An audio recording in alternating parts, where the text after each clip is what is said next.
একাদশ শ্রেণীতে ভর্তি ঘিরে উত্তেজনা, রায়গঞ্জে স্কুলে বিক্ষোভ ও বাকবিতণ্ডা। একাদশ শ্রেণীতে এক ছাত্রকে ভর্তি না নেওয়ার অভিযোগকে কেন্দ্র করে উত্তপ্ত হয়ে উঠল রায়গঞ্জের সুদর্শনপুর দ্বারিকা প্রসাদ উচ্চ বিদ্যালয় চত্বর। ছাত্রের পরিবার ও স্থানীয় বাসিন্দাদের সঙ্গে বিদ্যালয় কর্তৃপক্ষের বচসাকে ঘিরে সোমবার দুপুরে বিদ্যালয় প্রাঙ্গণে তৈরি হয় চাঞ্চল্যকর পরিস্থিতি। পরে অবশ্য বিদ্যালয় কর্তৃপক্ষের সঙ্গে আলোচনার মাধ্যমে সমস্যার সমাধান হয় এবং ছাত্রকে ভর্তি নেওয়ার সিদ্ধান্ত নেওয়া হয়। জানা গিয়েছে, গৌরব মাহাতো নামে ওই ছাত্র চলতি বছরে মাধ্যমিক পরীক্ষায় পাশ করেছে। সে দীর্ঘদিন ধরেই সুদর্শনপুর দ্বারিকা প্রসাদ উচ্চ বিদ্যালয়ের ছাত্র ছিল। মাধ্যমিক উত্তীর্ণ হওয়ার পর সে পুনরায় ওই বিদ্যালয়ে একাদশ শ্রেণীতে ভর্তি হতে আসে, কিন্তু তাকে ভর্তি নেওয়া হবে না বলে মৌখিকভাবে জানানো হয়েছে বলে অভিযোগ তোলে ছাত্র ও তার পরিবার। ঘটনায় ক্ষুব্ধ হয়ে সোমবার ছাত্রের বাবা, পরিবারের সদস্য ও কয়েকজন প্রতিবেশী বিদ্যালয়ে উপস্থিত হন। কেন গৌরবকে ভর্তি নেওয়া হচ্ছে না সেই বিষয়ে প্রধান শিক্ষকের কাছে জানতে চান তারা, কিন্তু তারা সেই বিষয়ে কোনো অভিযোগকে কেন্দ্র করে সেই সময় বিদ্যালয়ের প্রধান শিক্ষক উত্তেজিত হয়ে পড়েন এবং ছাত্রের পরিবারকে বিজেপির দালাল বলে কটাক্ষ করেন। শুধু তাই নয়, তাদের বিদ্যালয় চত্বর থেকে বেরিয়ে যাওয়ার কথাও বলা হয় বলে দাবি পরিবারে। ঘটনাকে কেন্দ্র করে কিছু সময়ের জন্য বিদ্যালয় প্রাঙ্গণে উত্তেজনা ছড়িয়ে পড়ে। স্থানীয়দের একাংশ বিদ্যালয় কর্তৃপক্ষের ভূমিকার সমালোচনা করে, যদিও পরে পরিস্থিতি নিয়ন্ত্রণে আসে। অন্যদিকে সমস্ত অভিযোগ অস্বীকার করে বিদ্যালয়ের প্রধান শিক্ষক জানান, গৌরব মাহাতো বিদ্যালয়েরই ছাত্র ছিল এবং এবার মাধ্যমিক পরীক্ষা উত্তীর্ণ হয়েছে। তবে দশম শ্রেণীতে পড়াকালীন তার বিরুদ্ধে একাধিকবার অশালীন আচরণ ও বিদ্যালয়ের শৃঙ্খলা ভঙ্গের অভিযোগ উঠেছিল। প্রধান শিক্ষক বলেন, গৌরবের বিরুদ্ধে একাধিক অভিযোগ ছিল। সে বিদ্যালয়ের নিয়ম না মেনে নিজের ইচ্ছে মতো চলাফেরা করত। বহুবার প্রাচীর টপকে স্কুল থেকে বেরিয়ে যাওয়ার ঘটনাও ঘটেছে, এমনকি দীর্ঘদিন স্কুলেও অনুপস্থিত থাকত। এই সমস্ত বিষয় নিয়ে তার অভিভাবকদের জানানো হয়েছিল, কিন্তু সেই সময় তার বাবা বিদ্যালয়ে এসে আমাদের সঙ্গে আলোচনা করেনি। তিনি আরো বলেন, বিদ্যালয়ের ভাবমূর্তি এবং শিক্ষার পরিবেশ বজায় রাখার দায়িত্ব আমাদের রয়েছে। আমরা চাই ছাত্ররা নিয়ম মেনে পড়াশোনা করুক। সেই কারণেই ভর্তি নিয়ে প্রথমে কিছু সমস্যা তৈরি হয়েছিল। তারপরে ছাত্রের অভিভাবক বিদ্যালয় কর্তৃপক্ষকে আশ্বাস দেন যে গৌরব ভবিষ্যতে বিদ্যালয়ের সমস্ত নিয়ম মেনে চলবে এবং পড়াশোনায় মনোযোগী হবে।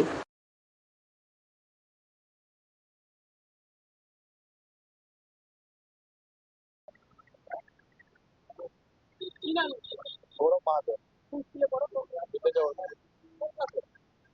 ট্রেনে উঠে উঠবো মাধ্যমিক পাস করবো। আমি নাম্বার তো 375 পাইছি, আর তিনি আমার থেকে কম যারা পাইছে তাদেরকে দিচ্ছে, আমাকে দিচ্ছে না। আমি স্কুলের রেকর্ড খারাপ, আমার করছি না সেগুলো। তো আজকে আমি আমার কাকু টাকু রেখে ডাকছি, গার্জেন বললো ডাকতে, তাই ডাকছি। না, বাবা মা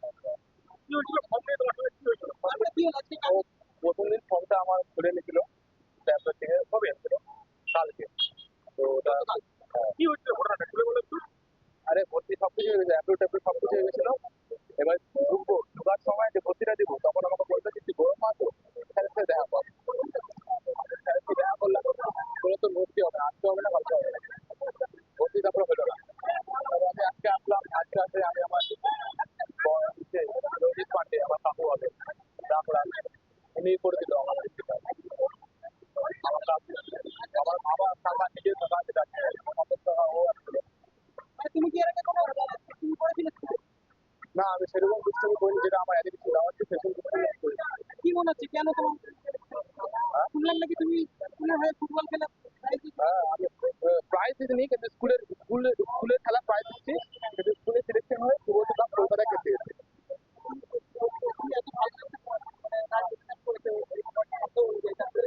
খেলাধুলা ভালো তারপরে স্কুল কেন ডাকতে ঠিক আছে, কি বলবো আর, আমি জানি না সেটা। কি চাচ্ছ তুমি? যাচ্ছি কি, আমাকে স্কুলে ভর্তি করুন, আমি এটাই যাচ্ছি। আমার ছোটবেলাকার স্কুল, আমি স্কুল ছাড়তে পারবো না, আমার খুব ভালো লাগছে।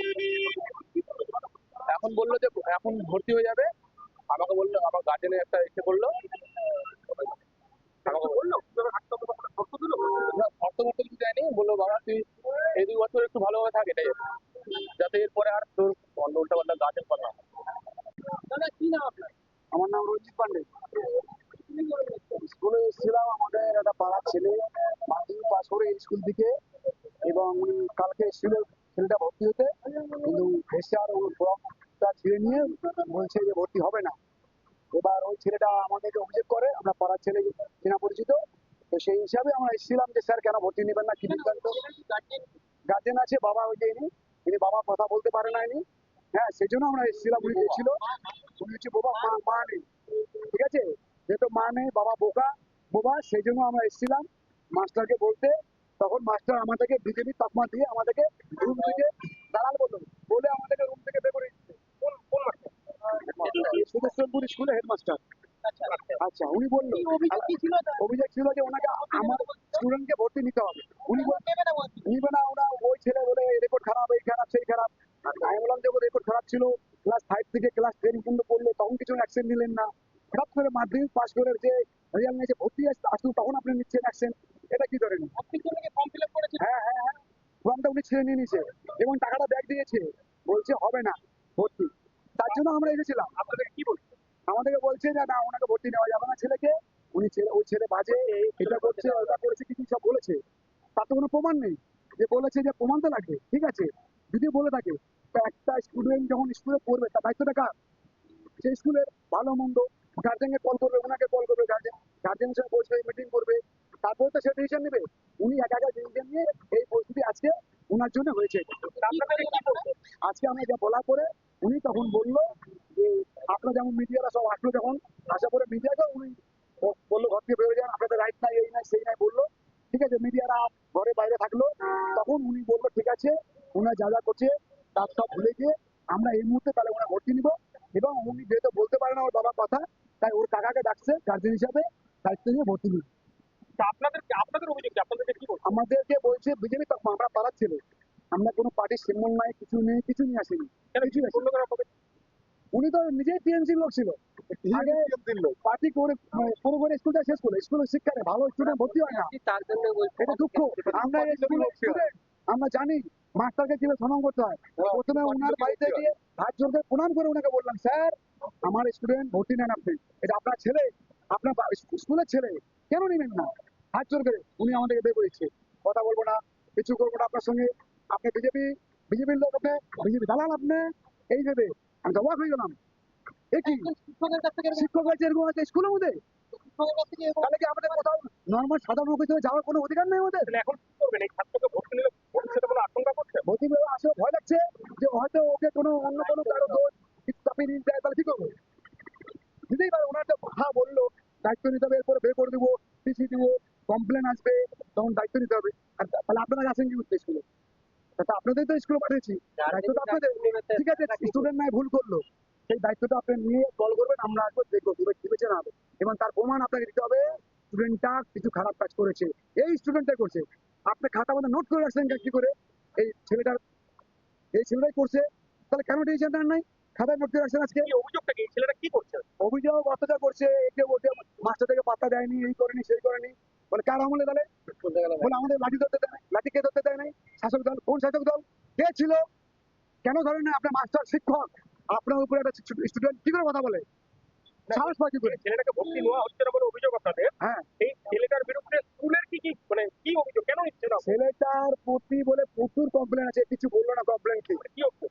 অনেক কমপ্লেন বলে, এখন বলছে নতুন কমপ্লেন, ছেলেটা যদি ভর্তি হয় স্কুলে একসঙ্গে ছেলে মেয়ে বসবে, সেখানে একটা প্রবলেম হতে পারে। আমি বললাম সেটা আপনাদের দায়িত্ব, আপনারা একটা সিস্টেম তৈরি করুন। ছেলেটাকে তাহলে মানুষ করতে পারলো না? হ্যাঁ, আলাম তাহলে আপনাদের দায়িত্ব, পাঠিয়েছি, দায়িত্ব তো আপনাদের, ভর্তি করছি, আপনাদের দায়িত্ব খারাপ ভালো মন্দ তৈরি করার জন্য। আমরা যাচ্ছি সুস্থভাবে স্কুল চলুক, সব স্টুডেন্ট সমান, সবাইকে দায়িত্ব নিয়ে শিক্ষক হিসেবে শিক্ষক তাদেরকে শিক্ষা দিক, তারা ভালো হয়ে বেরোক। কেন একটা ছেলেকে যদি সে বন্দুক ধরে, সেই সময় স্টুডেন্ট তাকে কলম ধারণের দায়িত্ব আমাদের সমাজ বা শিক্ষকের দায়িত্ব নিতে হবে স্কুলে ঢুকলে পরে, আর বাড়িতে দায়িত্ব আমাদেরকে নিতে হবে, আমরা গার্জেন। আমার ছেলে যে খারাপ হয় আপনি বের করবেন, আমি বুঝবো, কিন্তু আমি সমাজের কাছে বলছি প্রত্যেকটা স্কুলে এরকম হচ্ছে, প্রত্যেকটা স্কুলে যান, প্রত্যেকটা স্কুলে গিয়ে এইভাবে প্রতিবাদ করে প্রত্যেকটা শিক্ষাকে উন্নতি করার জন্য চেষ্টা করুন। বললাম স্যার, একজন স্টুডেন্ট মানে আপনাদের বিরুদ্ধে, স্কুল কর্তৃপক্ষের বিরুদ্ধে একাদশ শ্রেণীতে ভর্তি না নেওয়ার অভিযোগ তুলেছেন এবং উনি দাবি করেছেন, ওনার পরিবারের লোকজন আত্মীয় বা প্রতিবেশীরা দাবি করেছে যখন উনি ভর্তি হতে আসেন তখন আপনি ওদেরকে বিজেপির দালাল বলছেন, আপনি বিজেপি করেন নাকি, এইসব অভিযোগ তুলছেন। মানে পুরো বিষয়টা কি স্যার যদি একটু?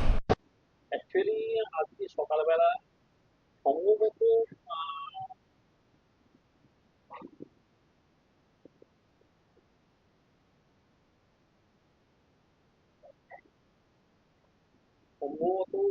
সময়টা হবে আহ,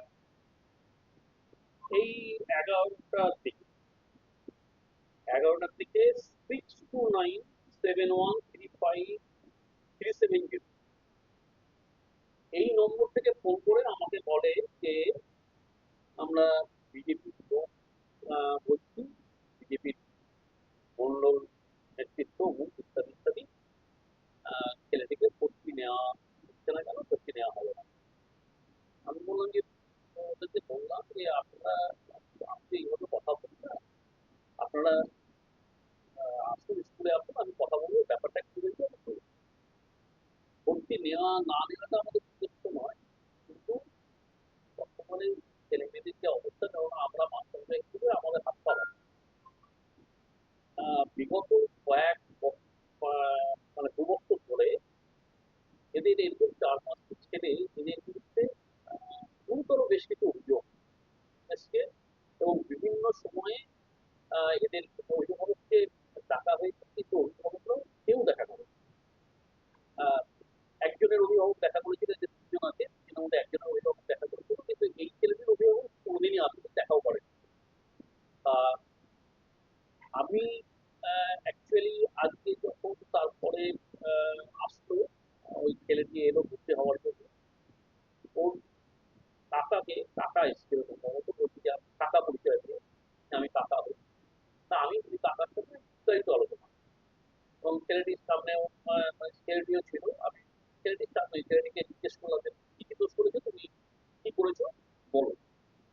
সবচেয়ে বড় যেটা অভিযোগ, ছেলেটি আমাদের স্কুলে বেশ কিছু ইতিমধ্যে আহ, ঘরের লাইটের ওয়ারিং বিভিন্ন সময় ভেঙেছে, স্কুলের ট্যাপ ভেঙেছে, এবং সবচেয়ে গুরুতর যেটা, সেটা হচ্ছে যে আহ, স্কুলের গেট টপকে বিভিন্ন সময় চলে গেছে, এবং আমরা যখনই ধরতে পেরেছি, পরের দিন যখন আমরা তাকে ডেকেছি, গার্জেন কল করতে বলেছে, মানে কল করে গার্জেন অভিভাবককে নিয়ে আসতে বলেছি, আবার যথারীতি বেশ কিছুদিন নেই, আসে না স্কুলে, তারপরে আবার স্কুলে আসা শুরু করেছে, আর দুদিনে হয়তো ব্যাপারটা আর আমাদের মাথাতেও নেই, অন্য সমস্যা চলে এসছে, আমরা আর সেই দিকটাতে নজর রাখি। আহ, এই করেই হয়েছে, এবং তাকে আমাদের মাস্টারমশাইরাও বিভিন্ন সময় দিয়েছে। বেশ কিছুদিন আগে আমাদের স্কুলের এক ম্যাডাম কাঁদতে কাঁদতে ওদের ঘর থেকে এসে বলে যে আমাকে স্যার এই ঘরে আর গাল দেবেন না, আহ, এদের সঙ্গে আর পারছি না। এইরকম একটা অবস্থা সৃষ্টি করেছিল। তো এই অবস্থার মধ্যে দাঁড়িয়ে আমি ওদেরকে বললাম যে আপনার টাকাকে, টাকা বললো যে এরকম ছেলের বাবার কথা বলতে পারে না। আমি বলছি, দেখুন আমার যথেষ্ট এদের প্রতি ইয়ে আছে, কারণ আমরা চাইবো যে কোনো ছেলে পড়াশোনার বাইরে থাকবে, এটা আমাদের উদ্দেশ্য নয়, কিন্তু তাকে শুধরানো আমাদের উদ্দেশ্য, কারণ বর্তমানে যে অবস্থা ঘটছে, আহ, এই যেগুলো পাবলিক চার্জ কোনো কারণে যদি জেল থেকে চলে যায়, এই জেল পেরিয়ে চলে যায় স্কুলের মাঝখানে, তাতে যেটা হবে, কোনো একটা ঘটনা দুর্ঘটনা যদি ঘটে যায়, তাহলে পরে কিন্তু তার সমস্ত দোষটা এসে পড়বে স্কুলের উপর। কিন্তু স্কুল কোনোভাবেই এর দায়িত্ব নিতে পারবে না, কেননা এত ছেলে মেয়ে হঠাৎ করে কেউ গেট পালিয়ে বা প্রাচীর করতে চলে যাচ্ছে, আমরা ধরতে পারছি, কিন্তু সে যদি দিনের পর দিন আর না আসে, এবং দেখা যদি না পড়ে, বা অভিভাবককে ডাকলে পরে অভিভাবক যদি না আসে, আমাদের আর কিছু করার থাকে না, আমাদের হাত পা বাঁধা, কেননা সরকার থেকে আমাদেরও সেই অর্থে আর কোনো কিছু করবার জন্য, মানে যাতে না করতে পারবার মতো আমাদের অবস্থা নেই, আমাদের কোনো শাস্তি বিধান করবার অবস্থাও নেই। আহ, নিয়মের বেড়াজালে আমরা আটকে আছি। তো এইরকম একটা জায়গায় দাঁড়িয়ে আমি ওনাকে পরামর্শ দিলাম যে ছেলেটিকে, ওর কাকাকে পরামর্শ দিচ্ছিলাম আমি আজকে, যে ছেলেটিকে যেন বাড়িতে রাখুন, বাড়িতে রেখে একটু ওকে বোঝান, অবজার্ভ করুন, এবং ওকে কোথাও কোনো পলিটিক্স বা কোনো একটা কাজে মানে এই ধরনের হাতের কাজ যাতে শিখতে পারে, সেটাতে এই আমাদের চিরাচরিত পড়াশোনার সঙ্গে সঙ্গে এই কাজটা ওকে শেখান, যাতে ওর মনটা ডাইভার্ট হয়। আহ, ও যাতে ওর যে বন্ধু বান্ধব যে পেরিফেরি, সেই পেরিফেরি থেকে ও বাইরে বেরিয়েছে, একদিকে পড়াশোনা করবে, আর একদিকে হাতের কাজটাও যাতে শিখতে পারে। এই দুটো একসঙ্গে চলুক, তাহলে পরে ও জীবনে কিছু করতে পারবে। একটা অভিযোগ যে ওরা সরাসরি করছে যে গতকাল